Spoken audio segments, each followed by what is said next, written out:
Assalamualaikum warahmatullahi wabarakatuh.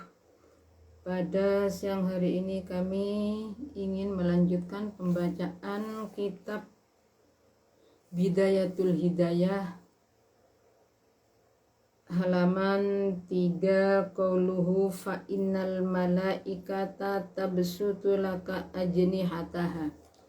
Bismillahirrahmanirrahim. Fa innal malaikata muqassatuhuni malaikat Bismillahirrahmanirrahim. Saya ulangi. Wa ingkanat lan lamun ono opo niyatuka niat siro wa qasduka lan sejo siro bainaka ing dalem antarani siro wa bainallahi lan ing dalem antarani Allah min talabil ilmi saking nupre ilmu iku al hidayata pitutuduna mujar rodir riwayati ora melikini gawe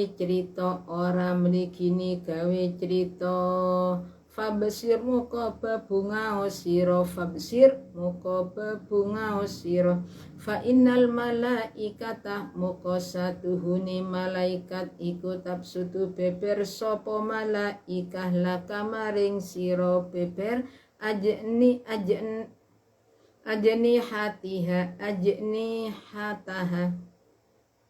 ajni hataha ing pira-pira sewiwini malaikah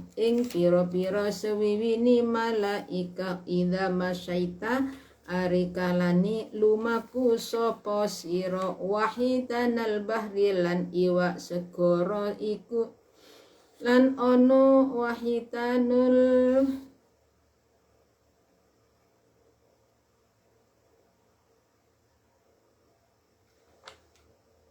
wahitanal bahri lan satuhuni iwak segara wahitanal bahri lan satuhuni iwak segara iku tastaghfiru nyuwun ngapura apa hitanal bahri laka maring sira idza sa'aita ari kalani tumandang sapa sira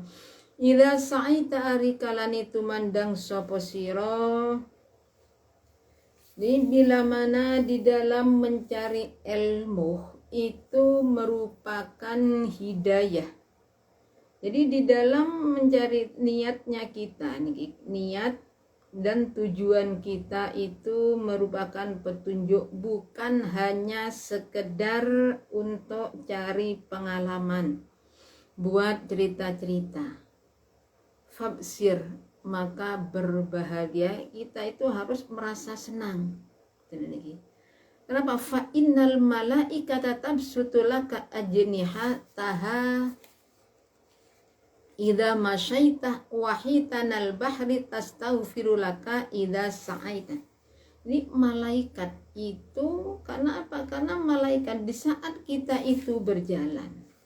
Jadi ketika orang yang mencari ilmu itu berjalan, maka malaikat itu akan merentangkan sayapnya untuk apa? Untuk memberi payung kepada orang yang pergi untuk mencari ilmu tersebut. Dan di samping itu, semua ikan-ikan yang ada di lautan akan memohonkan ampunan kepada orang yang mencari ilmu tadi.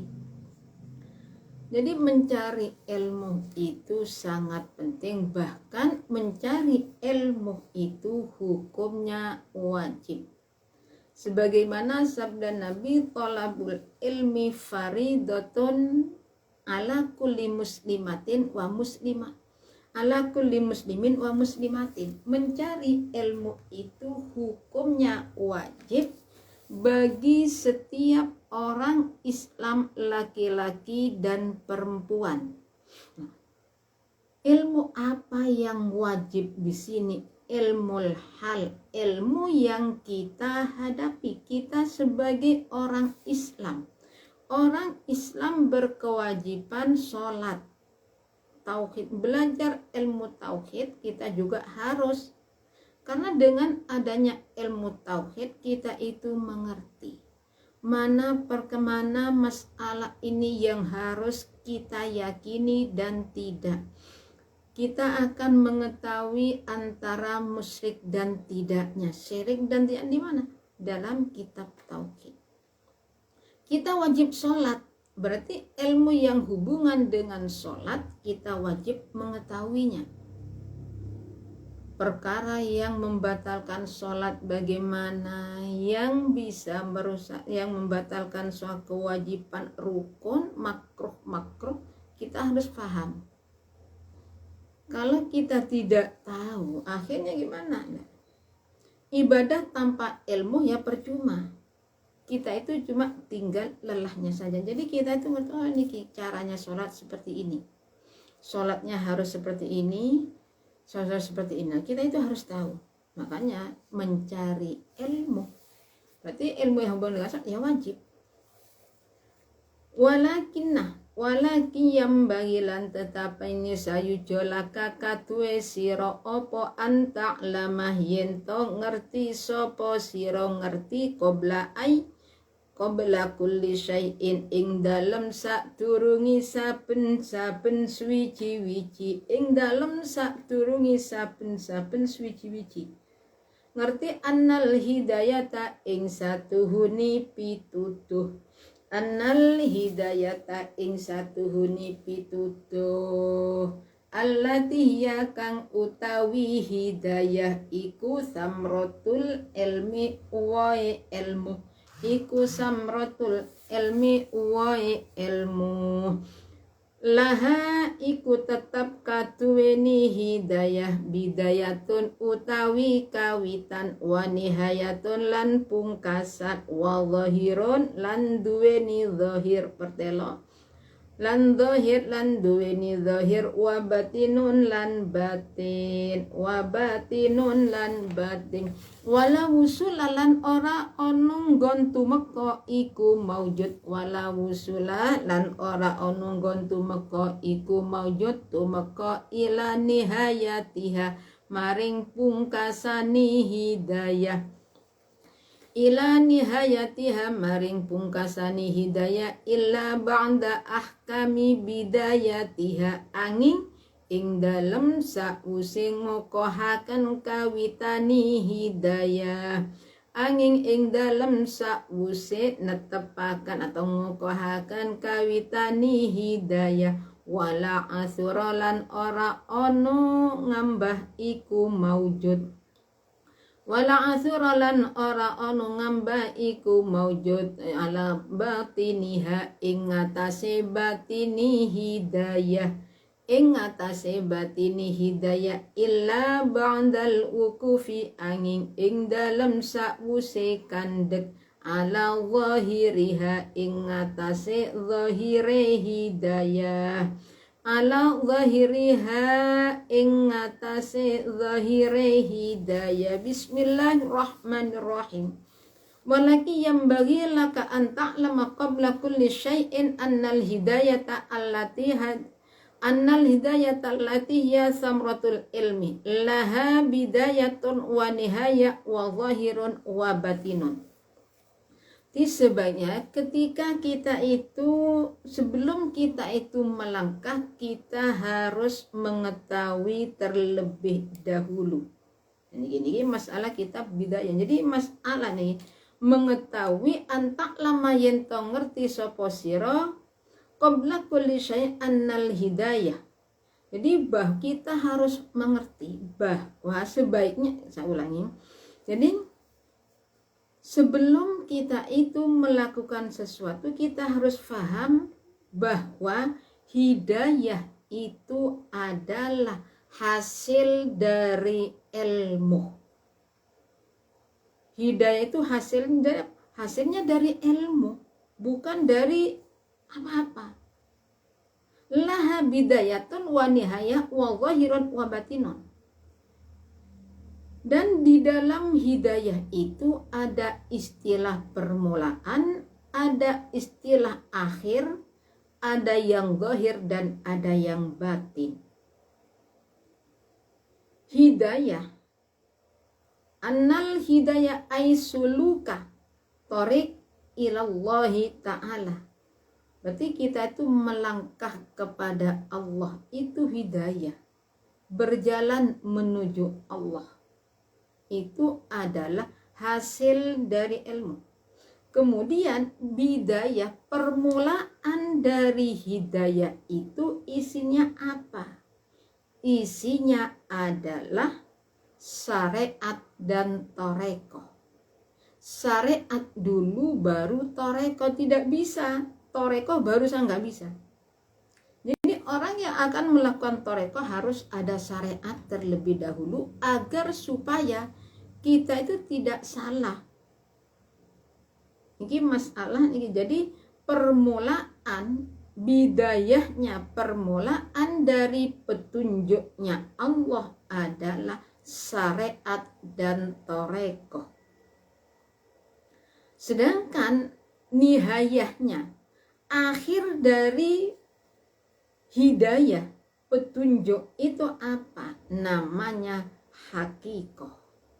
Hakikoh itu termasuk batas terakhir. Torekoh bisa dikatakan apa? Hasil dari syariat dan torekoh secara bersamaan menurut Imam Syekhul Islam. Hakikoh, hasil atau buah, ya hasilnya syariat dan torekoh masuk pada hakikoh. Secara bersama itu menurut Syekhul Islam. Tapi kalau Imam Syafi'i, hakikoh itu hanya hasil dari torekoh. Ini beda ulama ini. Jadi tanpa syariat langsung hakikoh, ya salah alamat. Sama dengan orang yang ibadah tanpa ilmu, ya bagaimana caranya? Orang itu tidak tahu apakah sudah benar atau tidak, nggak ngerti. Yang penting saya itu orang yang sholat, syarat sahnya sholat suci dari hadas 2, menutup aurat. Ternyata auratnya tidak tertutup. Ya kita itu memakai, kalau orang perempuan, seluruh anggota kecuali telapak tangan dan wajah. Ternyata rukuhnya lah menutup aurat. Itu bagaimana maksudnya menutup aurat? Menutup berarti warna kulit kita itu tidak bisa dilihat oleh orang yang ketika di perumpamaan kita berhadapan dengan orang. Nah, orang yang ada di depannya itu tidak bisa melihat seperti apa warna kulit kita. Oh, ini ternyata ini kulitnya sawo matang ini nih. Karena kan ada yang namanya rukuh kain parasit itu jelas kelihatan semua lah. Kalau sampai kita tidak pakai baju tapi kaki ketika rukuh, ketika sujud kelihatan, itu bagaimana? Itu ya sama, termasuk kelihatan aurnya sah. Ya tidak sah sholatnya.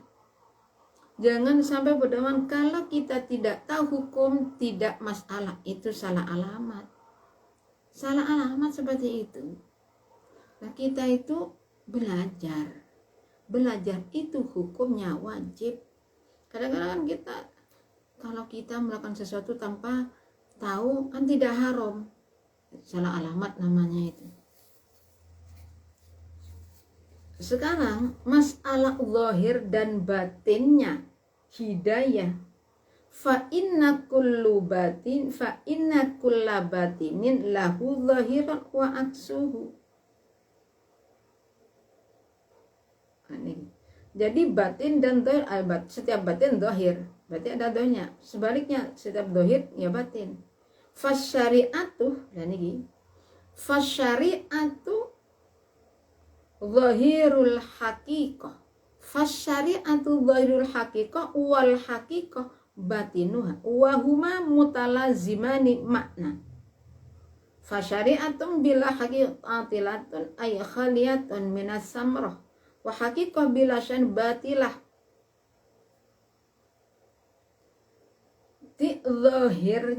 Zahirnya syariat itu zahir dari hakikoh. Hakikoh itu batinnya, batin dari apa? Batin dari syariat. Jadi keduanya itu wahuma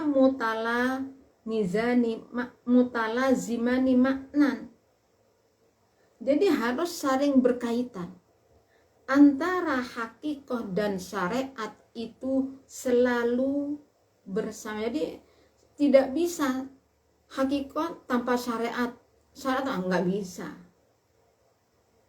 Nah, makanya pada masanya Wali Songo, kalau kita ingat masalah Siti Jenar, hakikatnya pada asalnya dia itu masuk dalam Wali Songo, hitungan Wali Songo. Kenapa dikeluarkan? Karena ini masalah ilmu hakikoh tidak bisa dipelajari, diberikan kepada orang awam. Nah, sedangkan pada waktu itu Siti Jenar itu ilmu hakikoh diajarkan kepada orang awam, tidak bisa. Syariat, toreko, hakikoh, tanpa syariat hakikoh nggak bisa. Jadi tadi sudah dijelaskan. Syariat itu zahirnya hakikoh, hakikoh batinnya syariat. Jadi selalu tidak bisa ini salah satunya tidak ada, nggak bisa. Tetap harus mutalazimah. Iya. Masalah orang itu sudah ilmunya tinggi, hakikoh, torikoh, syariatnya kosong, ya percuma. Hakikoh tanpa syariat nggak bisa. Syariat tanpa, kalau di sini ini masalah ilmu torikoh ini. Fasyam bila hakikatilah. Jadi syariat tanpa hakikoh percuma. Syariat hakikoh tanpa syariat tidak ada hasilnya sama sekali, nggak ada kebaikannya sama sekali. Jadi syariat, makanya syariat dahulukan. Setelah, jadi jalan menuju hakikoh itu tidak bisa langsung dari tanpa syariat torikoh langsung hakikoh, langsung nggak ada. Oh itu orangnya makrifat lah, makrifat itu tahapannya bagaimana? Lah kita itu masuk dulu pada syariat. Setelah syariat kita itu pada torikoh, torikoh pada hakikoh, syariat. Ini syariat itu makrifat kepada Allah lah. Orang itu makrifat kepada Allah lah, makrifatnya dari mana? Syariat nggak ada syariat, orangnya itu torikoh tanpa syariat, ya nggak ada apa-apanya. Jadi orang itu harus ngerti jalurnya terlebih dahulu, kemana dia itu akan. Jadi ya harus melalui tahapan dari syariat. Syariat baru toreko. Nah toreko itu banyak jalannya. Seperti kita mengajar ilmu, berarti toreko kita mendekatkan diri. Toreko itu kan jalan menuju kepada Allah. Jadi orang itu torekonya dengan cara mengajar ilmu itu toreko itu mendekatkan, menuju pada Allah Subhanahu wa Ta'ala. Nah, dan seperti ini kita itu memahami. Walau wusulah ila nihayatiha illa ba'da ahkami bidayatiha. Jadi kita itu tidak bisa sampai pada tahap terakhir, tidak akan bisa sampai pada hakikoh kecuali kita itu menetapi pada apa? Bidayah. Bidayah isinya apa? Syariat. Syariat, toreko. Toreko tanpa syariat ya salah, nggak bisa. Jadi syariat, toreko. Lah hakikoh. Nah di sini ya, ini bonan. Jadi syariat dulu, toreko.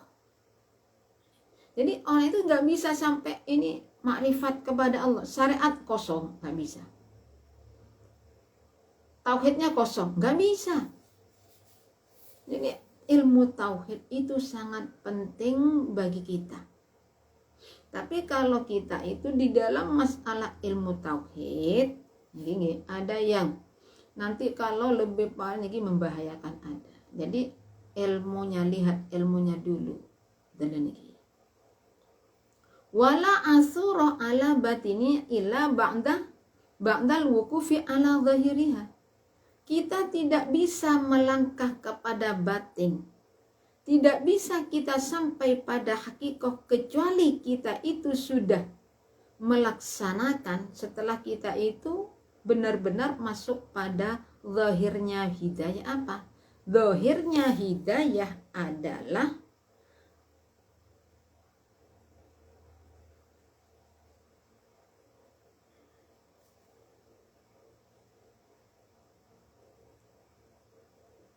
hakikat syariat, zahirnya hakikoh.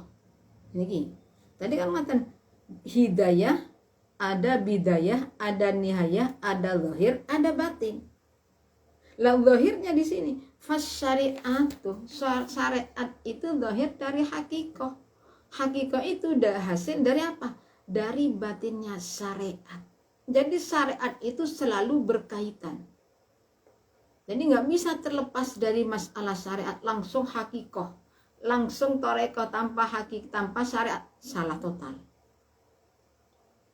Ajaran itu harus kita itu mau toreko syariat dahulukan, jangan toreko dan syariat dulu. Jalannya di sini, aturannya kepada ya di sini dulu. Jadi urut dari depan, baru kita bisa sampai. Makanya tidak bisa. Orang itu tidak bisa walau usula ila nihayatiha illa ba'da ahkami bidayah. Nggak bisa sampai pada langsung kita sama dengan kita itu mau ke Jakarta. Dari mana? Dari Probolinggo. Tidak bisa kita langsung ke Jakarta tanpa melewati jalan dari Probolinggo ke Jakarta, nggak bisa. Sekalipun naik kapal, menerbang sama. Kita itu melewati jalan dari Probolinggo baru sampai ke Jakarta. Nggak bisa langsung Probolinggo, nggak bisa. Mesti melewati. Sama dengan di sini. Syariat dahulu, toreko, hakikoh, makrifat.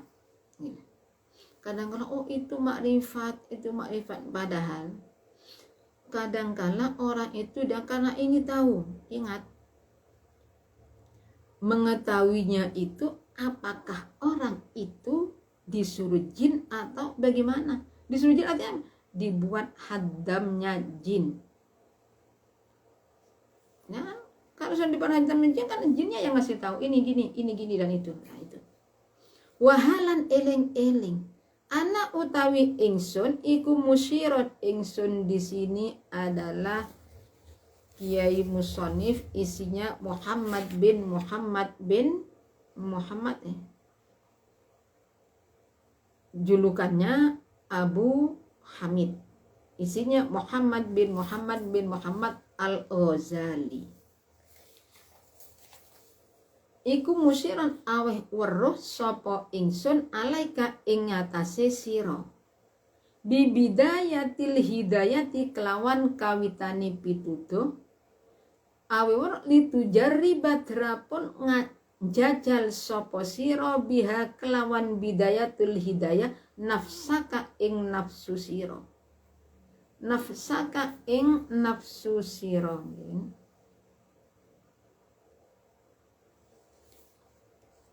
watang tahinalan nguji sira nyoba sira biha kelawan bidayatul hidayah qalbaka ing ati sira fa in sadafta muka lamun nemu sapa sira qalbaka ing ati sira ilaiha maring bidayatul hidayah mailan ing condong mailan ingkang condong wa nafsaka lan nemu ing nafsu sira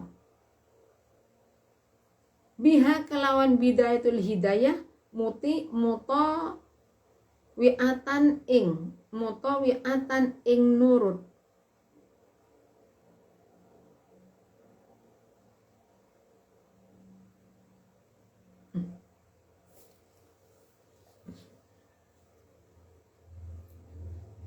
mutawi'atan mutangin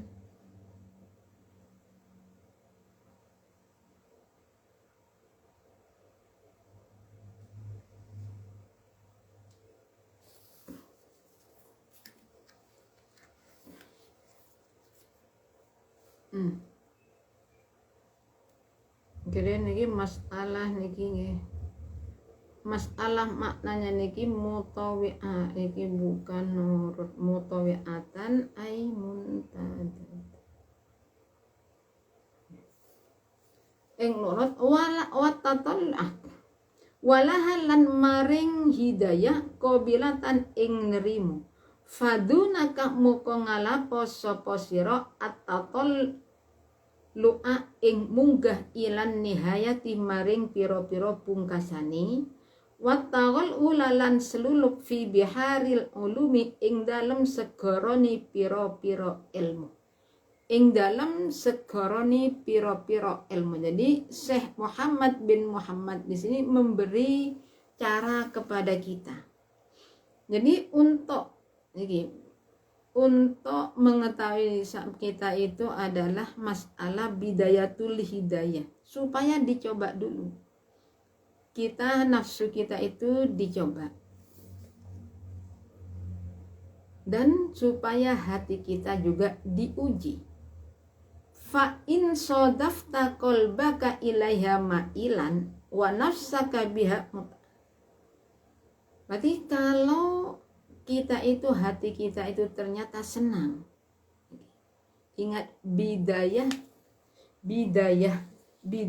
itu apa? Bidayah isinya adalah syariat dan torekoh. Di dalam masalah syariat dan torekoh, setelah dicoba, ini ternyata bisa hati kita itu punya rasa senang. Nafsu kita itu bisa diatur. Kalau demikian coba dinaikkan lebih atas lagi. Naik pada nihayahnya. Kemudian saya ulangi, saya bacakan dulu. Fadunaka moko ngalapo sapa sira atatallu'a ing munggah ilan nihayati maring pira-pira pungkasane watawalula lan selulup fi biharil ulumi ing dalam segarane pira-pira ilmu wa in sadaftamu kalamun nemu sapa sira qalbaka ing ati sira inda muwajihatika ing dalem nalikane madhep sira madhep iyaha ing bidayatul hidayah biha kelawan nafsu musawifan hale kendu wabil amalilan kelawan ngelakoni bimuktadaha kelawan patrapani bidayah mumatilan hale suwe fa'lam muka ngertiya sapa sira fa'lam muka ngertiya sapa sira annan nafsa ing nafsaka ing satuhuni nafsu sira ma'al ma'ilata kang condong apa nafsu al-ma'ila kang condong apa nafsu ila talabil ilmi maring nupri ilmu hiyan nafsu ya iku nafsu al-ammaratu pakang banget ngajai apa nafsu bisui kelawan Allah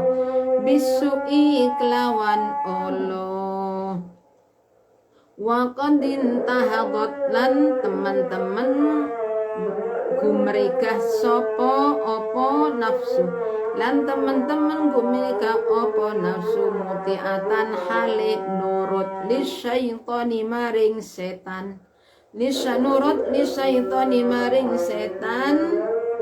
Allah ini kang den laknat sopo setan liyaka drapun nekaaken sapa setan ing sira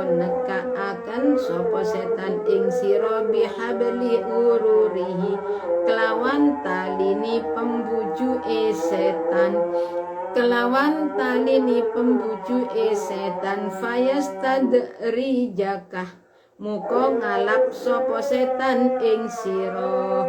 Fayastadrijaka muka ngalap sapa setan ing sira bimakidatihi kelawan sandupayane setan. Bimakidatihi kelawan sandupayane setan ilahum rotil halaki maring bangete kerusakan wakosduhu utawi penejone setan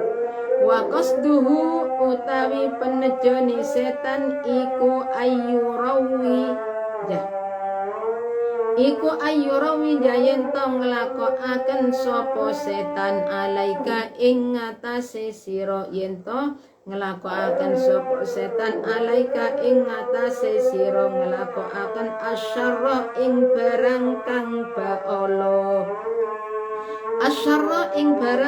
baala fima radil khairi ing dalem gon lumakuni kebagusan hatta yulhiqaka sehingga nemokaken sapa setan ing sira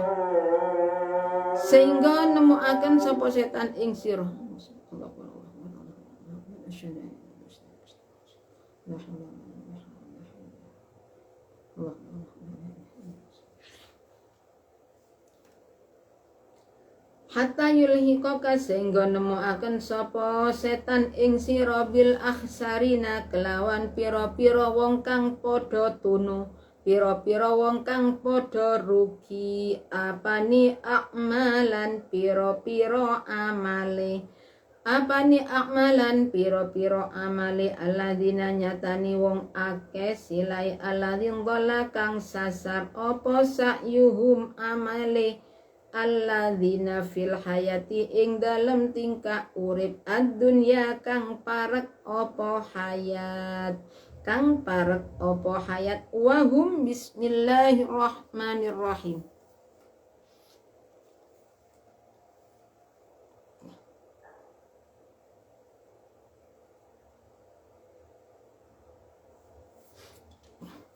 Jadi tadi sudah dijelaskan caranya untuk kita itu benar atau tidak. Nanti masalah bidayatul hidayah, permulaan dari petunjuk tadi dicoba nafsu, dicoba hati juga sama. Jadi kalau memang nanti hati kita itu merasa senang, nafsu kita itu bisa kita kontrol, berarti nafsu bisa menerima. Coba kita itu naik lebih tinggi lagi, dinaikkan lagi, dan kita itu coba untuk apa? Untuk masuk ke dasar lautannya ilmu. Wa in sadafta qalbaka indam wa iyaha biha musawwatan wa bil amal muqtadan ma'mumatilan fa'lam. Nah sekarang bila mana ketika kita itu sudah melakukan nih, menemukan nih sodafah mutawajihan mana kan, ketika kita itu sudah dihadapkan pada masalah bidayatul hidayah, ternyata malah berkurang,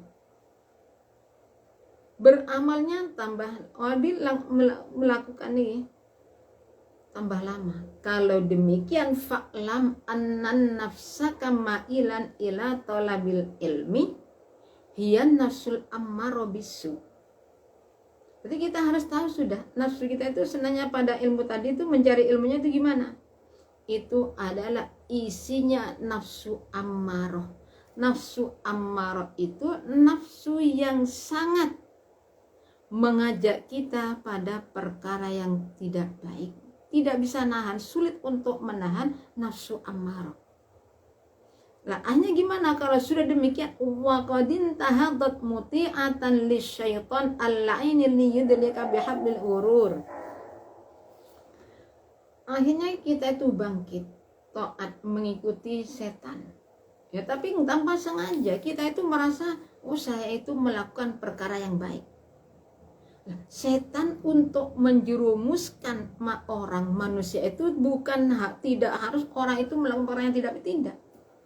Kadangkala orang itu nantinya diarahkan pada kebaikan.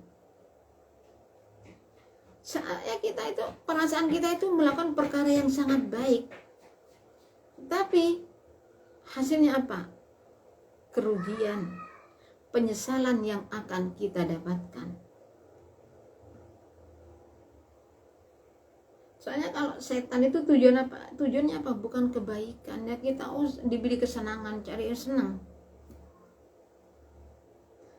Tapi ya di sini nantinya untuk apa? Itu hanya sifat politiknya iblis ya di sini. Jadi seakan-akan kita itu memang sudah pas dengan jalur. Oh, ini sudah baik. Padahal setan itu tujuannya lain. Tujuannya apa? Tujuannya kita nih, dari segilanya kita itu melangkah pada kebaikan. Tapi padahal hatta yuliqaka bil akhsar amalan, sehingga nantinya setan itu akan memberitahu pada kita bahwa kita itu dalam masalah rugi, penyesalan. Jadi Allah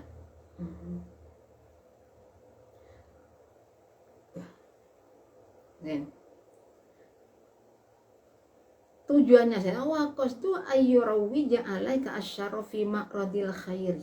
Ini tujuannya setan kita itu ya untuk melakukan pada perkara yang tidak baik, tapi fi maqradil khairi, tetap di jalan kebaikan. Tapi di sini makanya kadang-kala orang itu gini, kalau memang begini, orang yang ilmunya bertambah mestinya bertambah dekat kepada Allah. Dan di saat orang itu ilmunya bertambah tapi justru jauh dari Allah, itu bukan mendapat hidayah, bukan itu ya jalannya kebaikan, cari ilmu, mengamalkan ilmu, mengajar kepada orang lain, tapi tujuannya bukan di situ. Oh, dengan adanya ilmu digunakan untuk mencari harta, ilmu dibuat ini, nah itu sudah salah alamat. Tadi sudah tidak sesuai dengan sabda Nabi. Orang yang bertambah ilmunya akan bertambah dekat kepada Allah. Kalau ternyata tambah ilmunya tidak tambah dekat, justru jauh, dan itulah. Jadi di sini setan, namanya setan ya ke sini. Nah, kalau dengan iblis langsung diarahkan pada kejelekan ya sulit. Oh, ini tidak baik, coba. Ketika kalau kita ingat kisahnya, ini ada suatu kisah ini orang soleh,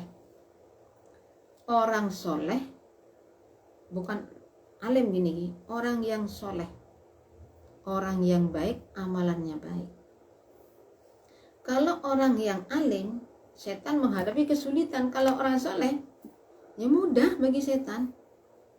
Nah, ini kalau kita ingat, ini coba ketika Rasulullah Sallallahu Alaihi Wasallam pergi ke masjid, di pintu masjid Rasulullah melihat ada iblis. Ada di mana? Ada di pintu masjid, nggak bisa masuk. Ditanya, kamu mau kemana? Saya mau ganggu orang yang sholat.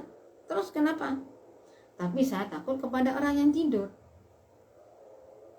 Kok bisa lah? Iya, kalau sampai orang yang tidur itu bangun, saya percuma. Yang tidur itu orang alim, sedangkan yang soleh itu orang yang soleh. Jadi sini letaknya.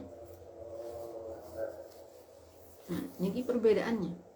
Nah, contoh lagi, ada seorang yang ahli ibadah, abid, ahli ibadah. Lah di desanya itu ada sebuah pohon yang dianggap keramat. Jadi orang minta kekayaan dari pohon, semuanya itu termasuk. Nah, pikirannya ini musyrik. Akhirnya gimana? Orang yang ahli ibadah itu pergi ke pohon tersebut karena dianggap itu menyekutukan Allah. pergi benar-benar lillahi ta'ala. Karena untuk apa? Demi memberantas syirik.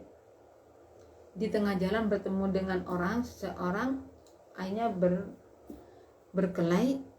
Lah orang itu siapa? Iblis. Kalah. Lah yang namanya iblis itu banyak tipu dayanya. Akhirnya iblis bilang, sudah saya kalah.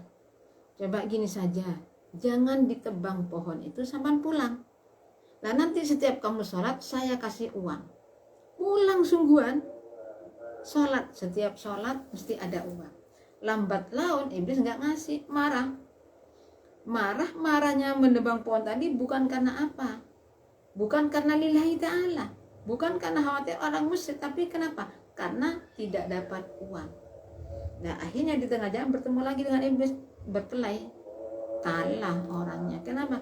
Kenapa dulu saya menang sekarang kalah? Nah, ya dulu kamu itu tujuannya di sini, sekarang tujuannya lain, karena uang. Ini sama di sini. Jadi iblis itu menjerumuskan manusia tidak harus pada perkara yang tidak baik, pada perkara yang baik. Dan para perkara sama dengan di sini. Ini jalannya baik, tapi penyesalannya nanti yang ada.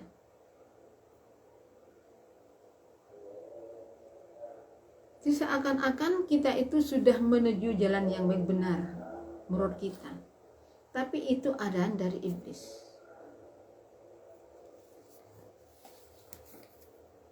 Dari kami cukup sekian. Apabila ada kekurangannya kami mohon maaf. Akhir kalam.